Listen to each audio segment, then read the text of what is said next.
আচ্ছা, এখানে একটা অঙ্ক বলেছে যে কোনো জায়গা এ স্থান থেকে বি স্থানে যাওয়ার সময় একটি মোটরসাইকেলের গড় গতিবেগ 65, আবার বি স্থান থেকে এ স্থানে ফিরে আসার সময় গড় গতিবেগ 60 কিলোমিটার প্রতি ঘন্টা।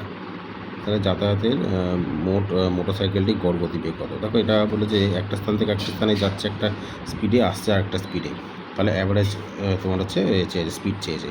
তাহলে অ্যাভারেজ স্পিডের হচ্ছে সূত্র আছে 2 × AB by A plus B. সূত্রটা কী হয় না, 2 × AB by A plus B. তাহলে 2 × A মানে হচ্ছে যাওয়ার গতিবেগ 65 আর আসার গতিবেগ হচ্ছে 60, AB by A plus B মানে হচ্ছে যাওয়ার প্লাস আসার গতিবেগ যোগ করতে হয়। 60 আর 65 যোগ করলে 125 হচ্ছে।